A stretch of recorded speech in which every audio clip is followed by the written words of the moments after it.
Hi and welcome back to the Healthy Gut Podcast. Today it's just me and I am going to be sharing one of my first podcast coaching sessions. I went through my own journey with Sibo and realised that there were some key components to recovering from this chronic illness. And I developed the 5 key pillars to health. And they comprise of awareness, nutrition, movement, mindset, and lifestyle. I realised that I needed to focus on all of these things, and that really took me beyond just the physical treatment of my Sibo, because without addressing my awareness, my nutrition, my movement, my mindset, and my lifestyle, I really couldn't progress with recovering and returning to health. So on today's podcast, I'm going to be talking about the first key pillar to health, and that is awareness. Awareness is really important because it is really the starting point for many of us. And for some of us, it can take some time to get to this point where we're starting to become aware. So if we think about the things that we can become aware about, they can include our symptoms, our emotions, our thoughts, our surroundings, the condition of Sibo itself and our other illnesses and diseases we might be dealing with, our own medical history that led us to developing a gut that just didn't work properly. Also looking at our relationships, our mindset, our pharmaceutical or over-the-counter medications that we're currently taking, as well as our nutrition, how we move our body, the kind of lifestyle we currently have, and also toxins that we are exposing ourselves to. Now, I don't expect people to become aware of all of these things all at once. It is often a long journey, and you generally start off with your symptoms because they're the things that can be quite pressing on a day-to-day basis. It's what I focused on. I first started focusing on my symptoms, and I realised that my emotions were having a really big part to play in my own health. And then I started to look at my nutrition. I became aware of what I was eating and how I was eating. And then from there, I started looking at my relationships, who was in my life, who was helping me to become a healthier person, and who was hindering me, who didn't want me to go on that journey. I knew I needed to look at my exercise and my movement. I have talked many times since starting the podcast around being an all or nothing kind of person. I'm either lying flat out on the couch or I'm training for a triathlon. I find it very difficult to be somewhere in between. And I also started looking at the substances I put on and in my body. Some of the easy things I started with were toothpaste, skincare, deodorant, then moved to shampoo and conditioner, body wash, face wash, my household cleaning ingredients, because I realised that every single day I was exposing myself to thousands of different chemicals. And my body was telling me very clearly it was really overwhelmed. My gut had stopped working. And then I was expecting it to cope with all of these toxins as well. So I started to remove them one by one. And I took the things out that I felt had probably the biggest impact on my body. So things that came into direct contact with my skin. So natural deodorant and my skincare regime were the first things I looked at. Then I moved into my makeup. And then I moved into my shampoo and conditioner. And I would do this as I would swap out or as I'd run out of products. So I didn't go out and buy all of these things when I still had half-used items in my cupboards. I decided I was going to finish them off. I just didn't have the kind of disposable income to do it all at once. And I also didn't want to throw these things out and cause more waste. So I thought, no, I'll go and finish them off. And while I'm finishing them, I'll go and research some products that I would like to try and see if they work for me. And then from there, I started doing the household items such as my cleaning products, so the cleaning sprays, cleaning creams, the substances I use to wash my dishes in, put in the dishwasher, wash my clothes with, bleach my clothes, do the stain removing from my clothes. So I started to really expand out from there. And that's something that you can do as well as you start to become aware. One of the first places that is really handy for us to become aware is the condition itself, is for us to really understand Sibo and how it works. And I've done some amazing interviews over the past year with Sibo specialists, so I really recommend that you dive into those podcast recordings.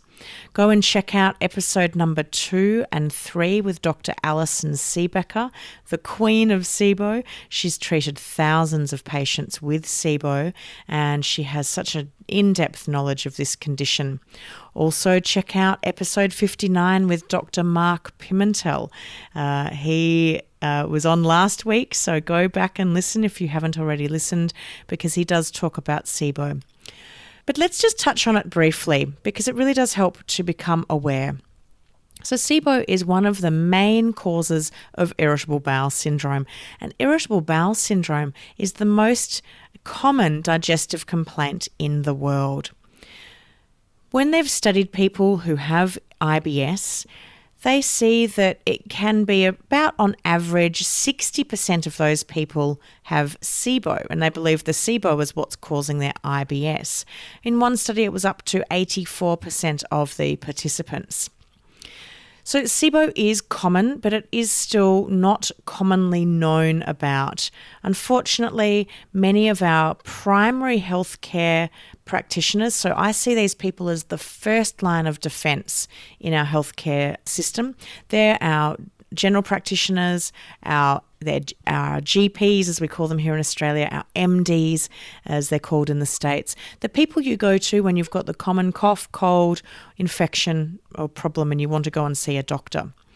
Now, these doctors are busy people, and for many of them, when they went through their own university training, there just wasn't very much taught about the gut. The gut is really only coming out in prominence in more recent times. So don't be angry at these people for not knowing about Sibo. They just haven't caught up. Or they don't have an interest in it. They might have an interest in another condition or another range of conditions, and that's where their focus lies. Sibo is common. It does affect many people, and it's also a condition that commonly relapses. So on average, about 2/3 of the population are going to have a relapse at some point. And only about 1/3 of these people remain free from Sibo after a round of treatment. And Dr. Alison Siebecker talks about the common relapse rates being 2 days, 2 weeks, and 2 months.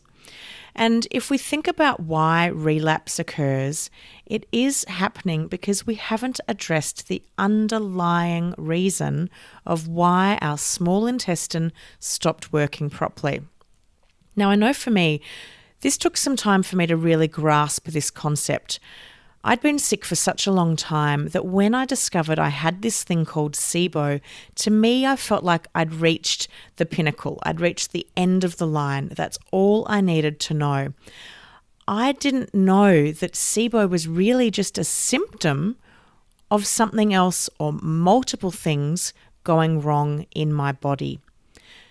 The small intestine does not want to become impaired. It wants to work efficiently. It wants to flush the food and bacteria and all of that matter through and on to the large intestine. So when we have this bacterial overgrowth occurring in our small intestine, something or many things are going wrong. And in order to truly remain free from Sibo, we need to address them. Taking rounds of antibiotics or herbal antimicrobials or doing the elemental diet is really just a band-aid approach. You're really just attacking the overgrowth, but you're not attacking the underlying reason.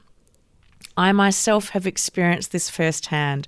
So I went through my first round of treatment 3 and a bit years ago now, and all I wanted to know about was just killing the little critters. I was so focused and fixated on killing the overgrowth. I didn't know that I needed to be looking at underlying causes. And those underlying causes are commonly a structural issue, or they're a motility issue, or they're both. And after clearing Sibo, I was so fatigued from thinking about my small intestine and taking pills and potions that I went on a complete vacation from everything. I just followed a more relaxed version of the Sibo biphasic diet, so I kept it reasonably low FODMAP, but not overly, and I just, remained pretty healthy in my approach, but I just didn't want to think any more about my small intestine. Now, in that time, I then went on and launched the Healthy Gut business, learnt a hell of a lot more about the gut, and discovered these things called adhesions. And I've learnt that adhesions are a major piece in my puzzle. I am absolutely full of adhesions in my abdominal area and elsewhere in my body. And these adhesions are constricting my small intestine and my large intestine, so they're preventing both those parts of my intestinal system from working properly. And lo and behold, I have relapsed and my Sibo has returned. And it has returned because I have not, until very recently, started to address my adhesions. So if you are one of those people that have relapsed, or you've heard that relapse is high, don't be alarmed by it. Just go into this process going, okay, I'm aware that this is part of the picture for Sibo patients. I'm aware I need to look beyond the overgrowth to see what's going on. For many of us, we can resolve our symptoms quite significantly. But I think it's important to be aware that 100% resolution of symptoms may not be possible for you, and that's okay. Dr. Alison Siebecker talks about how it might be more like an 80 to 90% resolution. I would say that I sit at about 80 to 90% resolution from where I was. I tell you what, guys, that is still significantly better than where I've come from. So again, just touching quickly, again, this helps to build on our awareness of our condition. Let's touch quickly on Sibo and what's happening. And it's important to know that Sibo is an overgrowth of the normal bacteria that live within us. So it's not like it's an overgrowth of an infection or what might be known as pathogenic bacteria. It's just the critters that live normally within us, and instead of living in the large intestine or being flushed through, they've set up home in the small intestine, and that's because they haven't been flushed through. There's a motility issue. So for instance, our migrating motor complex, which is that sweeper wave that pushes everything through when we're not eating, it pushes food through when we're in a fasting state, this might not be working properly. And I know for me, this is definitely a factor. There might also be structural issues, like I said. Adhesions are a big piece. We might have blind loop issues where we've got little kinks in our small intestine and bacteria can sit in these little pockets and they can flourish and have a wonderful time living in the small intestine. We might have issues with our ileocecal valve, and that's the valve between the large and the small intestine. So there's plenty of things that can occur. We might have also had some surgery. So you might have had a bowel resection. You might have had some parts of your bowel removed. You might have diseases. So you might have an inflammatory bowel disease. You may have cancer. You might have had appendicitis like I have, or endometriosis, also a condition that I have that can affect the structural integrity of the small intestine. So it acknowledged that there's only a couple of actual causes of Sibo, but then there's lots and lots of things that can lead to us developing those things. And that's where they're called risk factors. And we can have multiple risk factors occurring that lead us to developing a motility issue or a structural issue. And these can be things like food poisoning, gastro, parasite infections, regular use of proton pump inhibitors, excessive antibiotic use, not being breastfed as a child. So there's a whole range of things that we can go through that can then lead to the causes of Sibo. Now, for members of the Healthy Gut podcast, I've got a really handy causes and risk factors download that you can get to map your own journey through the various risk factors you may have been exposed to, through to causes, through to Sibo. So make sure, guys, that you are a member of the Healthy Gut podcast to get access to that. And all you need to do is put your name and email address on the show notes, and you will get access for free for today's show notes, transcription, and this handy download. Let's talk a little bit about the migrating motor complex. Again, it's really important to be aware of this condition or this function that occurs in the body. So this is what's called the sweeper wave, and it occurs when we are fasting. So that means when we're not eating and not snacking. So it is active when we're asleep and in between meals. And this is why it is recommended as a general guideline for people with Sibo to spread their meals out as far as possible so that you allow the body to go into the migrating motor complex phase. And it occurs every 90 minutes when it's switched on, and it's really helping to sweep the food and bacteria and other things that are in your small intestine along and down into the large intestine. Now, there is a note here, guys, again, something else to be aware of, that whilst this is a general recommendation for Sibo patients to eat 3 meals a day, not to snack, and to leave 4 to 5 hours between each meal to support their migrating motor complex, this isn't ideal for everybody. For those of you that have lost a lot of weight, the first priority for you guys is actually to get back into a healthy weight range, because it's very difficult for your body to achieve optimal health if you are very undernourished and underweight. And when I've interviewed doctors for the podcast, and you can go back and listen, there's many episodes where I talk about this with them, they say the first priority is to get weight back on your frame, and then you can worry about the fasting between meals. So for those of you where this is an issue and you're thinking, oh, I'm so slim, I'm really uncomfortable at how slim I am, I feel too light, I feel like I need to put some more meat on my bones, you may need to snack. You may need to eat a 4th meal. You may need to eat more in your meals.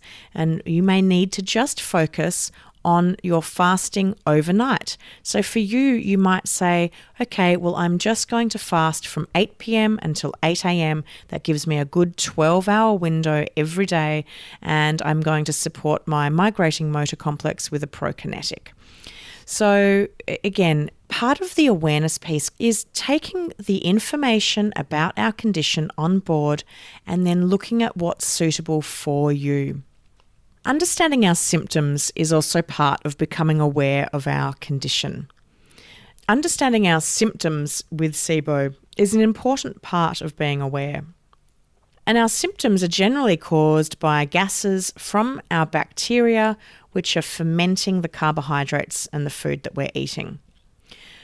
Our small intestine can become damaged from these gases, and that can lead to an immune system response where the immune system is activated because food particles and other things are crossing the gut lining into the bloodstream, and the immune system's then going, hey, who are you? You're not supposed to be here. And they're coming in and attacking, thinking it's a foreign invader. So some of the common symptoms that we might see and for us to be aware of are things like bloating, pain, constipation, diarrhea, or a swinging between diarrhea and constipation and back again. We can become intolerant or sensitive to foods and chemicals found in foods. We might find ourselves feeling very gassy at both ends or just one end. Nausea is common. Heartburn and acid reflux is common. We can also feel incredibly fatigued. We can have brain fog. We might see things occurring on our skin. So we might have rashes or disturbances coming up on our skin. We might find ourselves quite deficient in vitamins and nutrients and minerals. And this is often because we're not absorbing these things well from the small intestine. We can also find ourselves with respiratory issues such as asthma or breathing difficulties. And there can be a connection between brain and mood symptoms. So anxiety, depression, brain fog, and also autism. So as we're becoming aware of our condition, understanding what these symptoms are and what we experience is really important. Today, guys, I've got my really handy food and mood diary to share with you. Again, this is for members of the Healthy Gut podcast, so make sure that you have signed up to become a member. It's absolutely free. On my food and mood diary, all you need to do is write down what you've been eating and how you feel. And we look at both your digestive symptoms, but also the broader symptoms like, what's your emotional state like? Are you feeling anxious? Are you feeling depressed? Are you feeling happy? What are you feeling like? And it can really help you to put a picture together of how you're currently going. Now, I find the food and mood diary really beneficial for people that are just starting out on their Sibo journey, but it's also really useful for those of you that have been dealing with this for a while. We can often think, hey, I've got this. I know what this is all about. I don't need anybody to tell me what my symptoms are. I know my symptoms. But when I work with my coaching clients on this and they go away and they fill this out for a week, they'll often come back to me and they'll say, you know, Rebecca, I had absolutely no idea that this food, X, Y, and Z, was actually causing symptoms. And I didn't realize until I started to write down what I was eating and how I was feeling that every time I ate this food, I then got a headache or I got stomach cramps or I had to run to the toilet because I had diarrhea.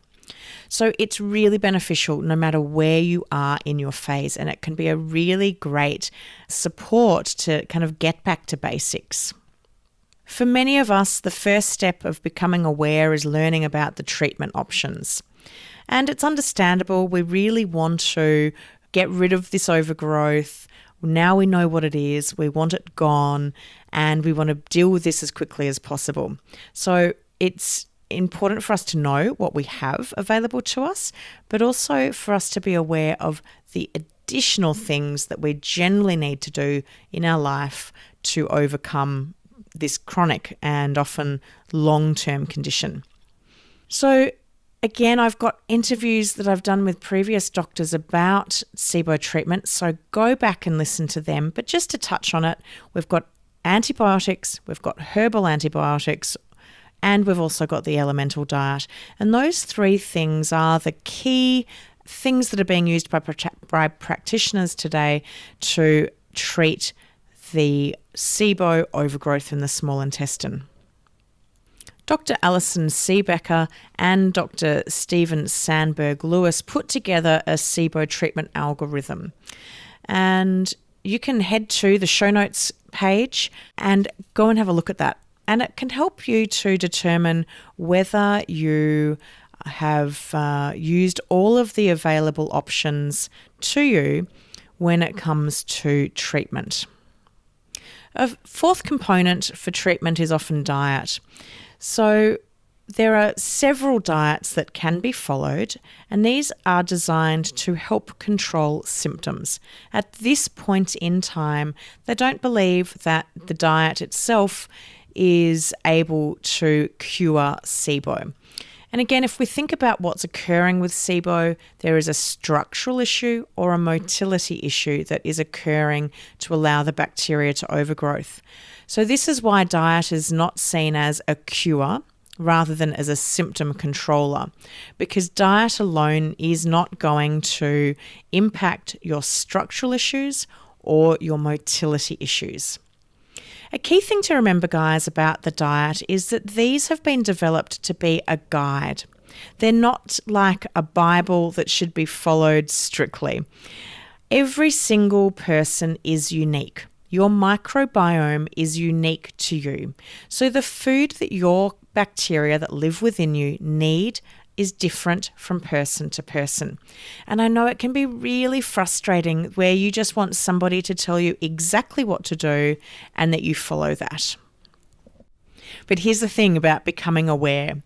As we learn about ourselves, we learn about our condition, and we learn about our nutrition, understanding what works for you and what doesn't work for you is a really key factor. I'm seeing a huge amount of fear around food, and it absolutely breaks my heart.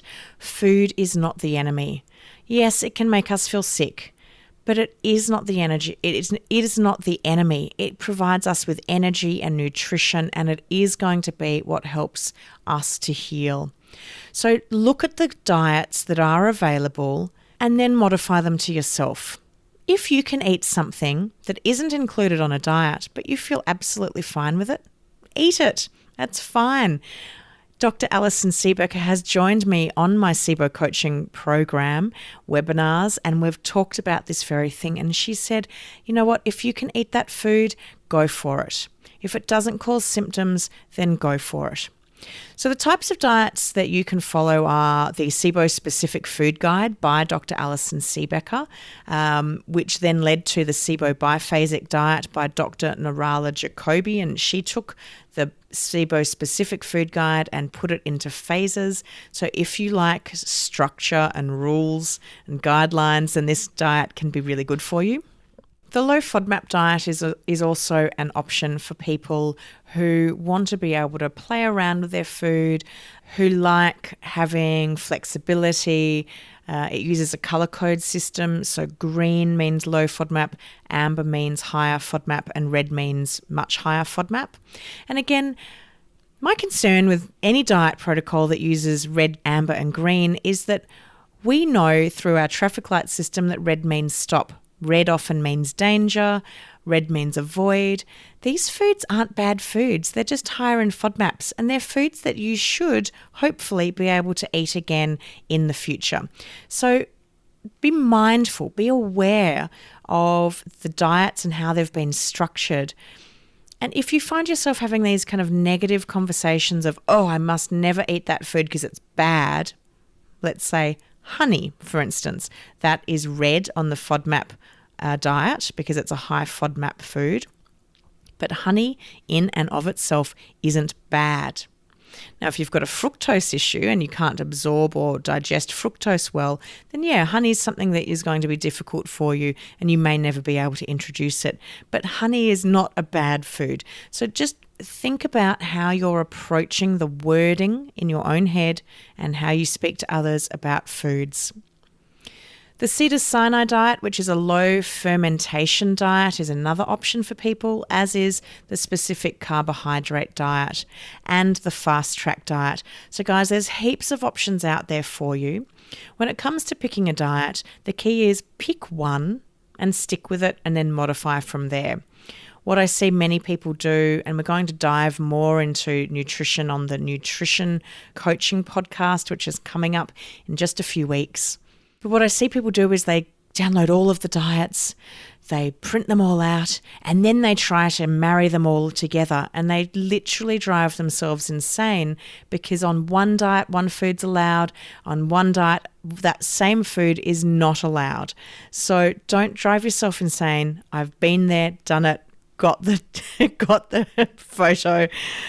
You will do yourself more harm emotionally and psychologically by trying to coordinate a million diets than if you just pick one and work from there. And like I said, remember, Diets are there to control the symptoms or ease symptoms. They're not there to cure Sibo.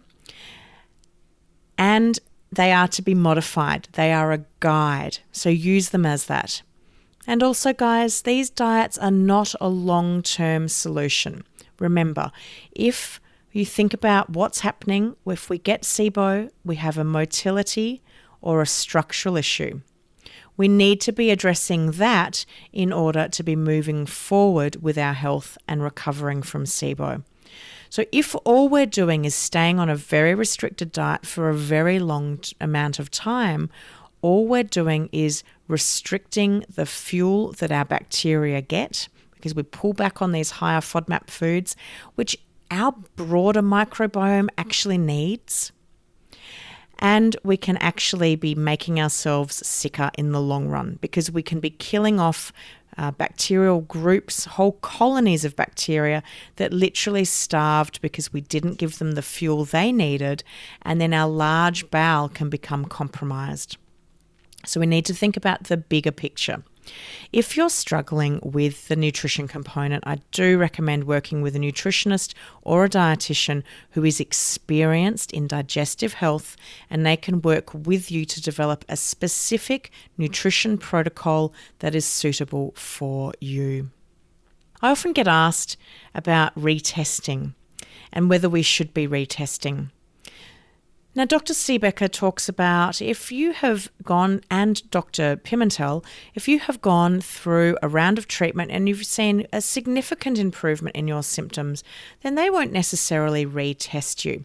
But if you've gone through a round of treatment and you're not feeling any better, or you're only having a very small improvement in your symptoms, it may well be worth retesting to see whether you have made any impact on the overgrowth through the treatment, or whether they need to be considering other things.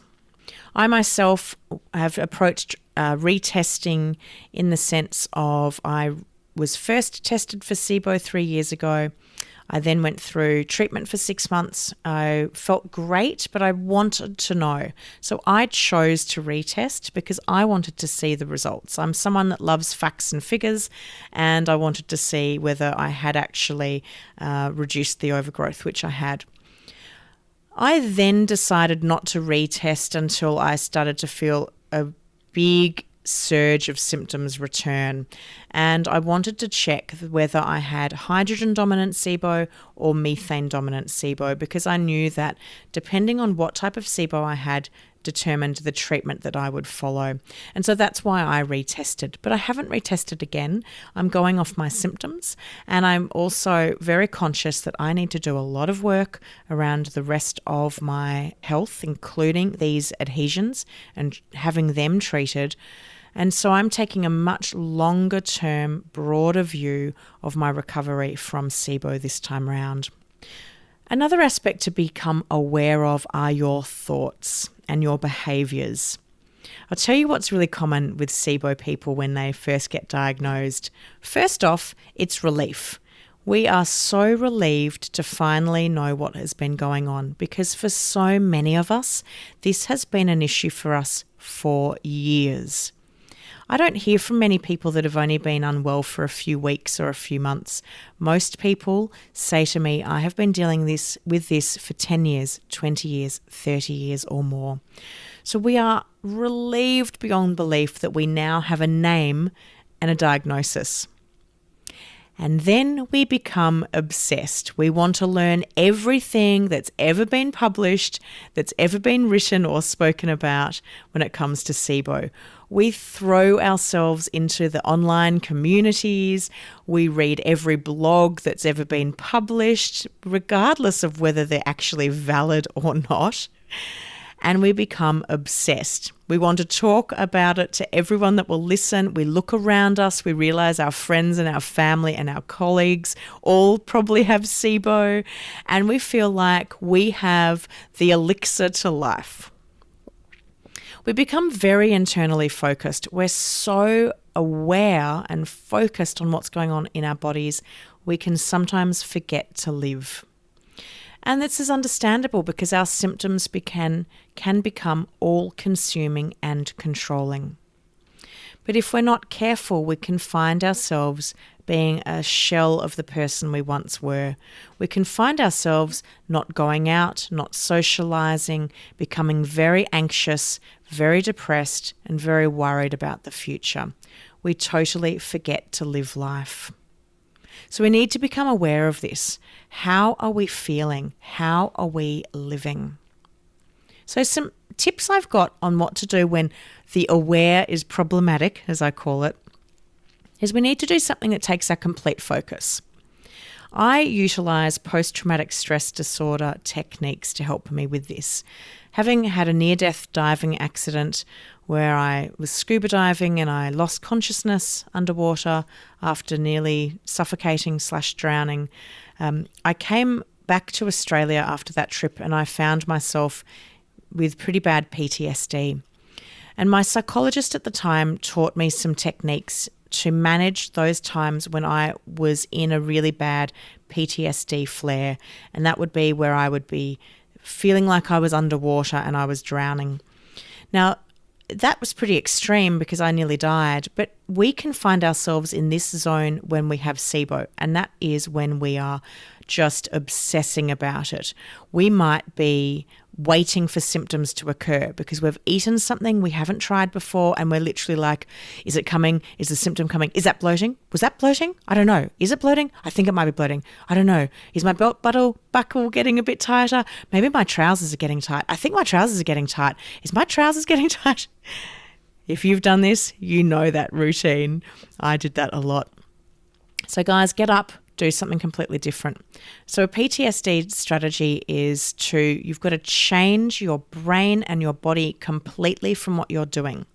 So generally I would be sitting still or lying in bed and just going over and over and over again the accident and then my Sibo in later times. So I would get up, I'd go and jump on the spot or do star jumps or jumping jacks, whatever you call them. I would put on a song and sing loud, like really, really loud. You want to do something that takes your complete and utter focus away from the worrying that you're doing. So you've got to change the way you are being physically and also mentally. I also find going out and moving my body, so maybe going for a swim or going out for a walk with the dog, even just going and standing outside, looking up to the sky, looking at the trees. Hopefully you've got some birds flying around, you can watch them, or even going up to a plant and inspecting all of the little critters that are living on it. Do something that takes your complete and utter focus away. And that helps to break that cycle where your awareness is actually problematic, where you are just going into a deep, dark hole of nervousness and fear. I love the online support groups that are there. There are some really big support groups on Facebook. But I had to become aware that some of those groups were actually causing me to become more anxious. You can go onto those Facebook groups and find every single problem that every single Sibo person has ever had because people are really quick to share the problems. What you don't see is as many highlights because people, it's human nature, just don't share the positives as much as we share the negatives. I'm an empath, which means that I really feel for people. I feel other people's emotions very strongly. And I would get onto these Facebook groups and I felt so overwhelmed emotionally by all the things that the people were posting. Now, at that moment in time, that person feels those things. They're feeling really down in the dumps. But it doesn't mean you have to take on the burden of their problems. So, Facebook groups, a lot of time in those chat rooms, just check yourself. Is it helping or hindering you? Another thing that I've got to help you guys with your awareness is around meal planning. When we are organized and we have our meals set out for a couple of days, or even if you're really organized like I like to be for the week ahead, it can take the stress and anxiety out of this condition because it helps us to feel confident and calm that we've got the food sorted. It can also help us to ensure that we have got the diversity back in our nutrition. Remember, guys, diversity is key. We want to be eating as many different plant-based foods as we can possibly eat because that feeds the broader microbiome, and that is what will ultimately be helping to get us well again. So another thing, I've got so many handy tools for you guys from today's podcast. Another thing for those of you that sign up for the podcast as a member, I've got my handy meal planning handout for you. So you can write down your breakfasts, lunches, dinners, snacks, drinks, desserts if you eat them for the week ahead so you can be really organized. Another thing we need to be aware of is that for many of us, we need to pull together a dream team of health professionals to help us get well. I wish that every single medical practitioner out there in the world knew absolutely everything about every condition. But guys, they don't. They're human. They're just like us. So we need to take responsibility and ownership for our health back into our hands. And we need to find the right dream team of health professionals that will help us get well. And for many of us, this means we need several. I have a whole variety of people on my dream team that I call upon as I need them. And some of the people that I work with are my GP, so my primary care doctor, who I work with for general tests and if I ever need kind of mainstream medical support. I have my naturopath who works with me on my Sibo and then my kind of general health as well. And I go to her first before I go to the GP as a general rule. I work with a psychologist who works with me on my mindset and helping me to overcome the traumas in my life. I have a personal trainer that works with me on my movement, helping me to keep strong. I go to a back rehabilitation clinic and they help me to rehab my back after discovering that I have a disc issue and that was causing a lot of pain. I have an osteopath who keeps me somewhat, and I want to be more flexible and out of pain. I work with a nutritionist at times when I feel like I need that extra support. And even someone like myself, guys, I love food. I'm passionate about food. It's my everything, but I still work with someone who has extra qualifications in this area. And then I know I'll keep adding to my dream team as new things evolve, new things that I need. So you're in control of your health, and it's important for us to be aware of where we put that control and responsibility. If we are constantly looking outwards, looking for others to come up with the solutions to solve our problems, then it's going to be very difficult for us to ultimately regain full and lasting health. You don't have to be perfect at this and you don't need to know everything, but it is your body and you are in control of it.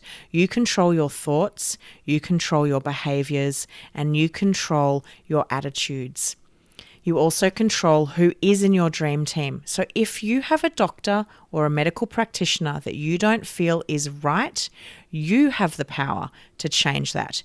You have the power to find somebody else that is more suitable. We are going to experience setbacks along this journey, and with setbacks comes learning. I now look at all my setbacks and think, I'm really glad that I went through that because I learnt so much. An analogy I like to use with my coaching clients is that if we were children or babies and we learnt to walk on the first time we stood up, we would not learn as much as we do from all the times that we fall over and bump our bodies and fall on the ground. Think of your Sibo journey exactly like that. See the opportunity to learn with every setback or bump that you experience in your journey. Now, to finish today's podcast off, I want to play a call that I received from somebody that has been dealing with Sibo for a long period of time. Now, I don't want this to be fearful for you because Lisa, who left a message for me, has been dealing with Sibo for a long time. But again, I see that it's important that we are aware of what can happen. And I'll make some comments at the end of Lisa's call. So thanks, Lisa, for joining us today on the podcast and taking the time to share your own experience with us. Hi there, my name is Lisa Stevenson and I live in Auckland, New Zealand. I thought I was alone with my symptoms and awful body reactions, but I have realised through various Sibo support groups that there are so many out there like me. People who have tried so many things over an extended period of time. The diets, SCD, elemental diet, paleo, low Fodmap, fast track, biphasic, all the antimicrobials, prokinetics, healing herbs, minerals, vitamins, colostrum, L-glutamine, restore, greens powders, detoxes, colonics, fecal transplants, activated charcoal, mast cell stabilizers, homeopathics, parasite cleansers, visceral massage, Chinese medicine, meditation, yoga, and so many tests, breath tests, skin tests, colonoscopies, gastroscopies, pill cam studies, ultrasounds, CT scans, blood work, stool testing, hormone testing, heavy metal testing, food panels, etc. Before treatment with all of these things, I never reacted to food like I do now. I never had extreme flushing, itching and burning like I do now. I never reacted to all the scents and smells like I do now. Now I react to salicylates, histamines and oxalates. I didn't even know what these were before. I have fat malabsorption, stools that are always green or yellow, but I have no diarrhea, only constipation. I feel like there are so many practitioners out there specialising in Sibo, IBS, leaky gut, but where are the ones looking at what can happen to a certain percentage of population who have been on all of these treatments for extended periods of time and have become so much worse? Maybe treatments need to be looked at more carefully and studies done. Maybe for some of us these treatments are really harmful and toxic, especially if they are ongoing. I feel like we are the forgotten ones, the too hard basket ones. I have spent over $70,000 so far on practitioners, testing and treatments, and I am so much worse than I was 7 years ago. Maybe it's time to really look at what all of these antimicrobials are doing to some of us, the effect on our microbiomes. Maybe there needs to be more research done on these products, especially if practitioners are not putting good things back in to balance all of the killing effects that these herbs and antibiotics cause. I would also love to see practitioners look at their fee schedules. It doesn't seem fair to me that some are charging outrageous amounts while we become sicker and sicker. It would be nice to think that others weren't profiting off of our misfortune.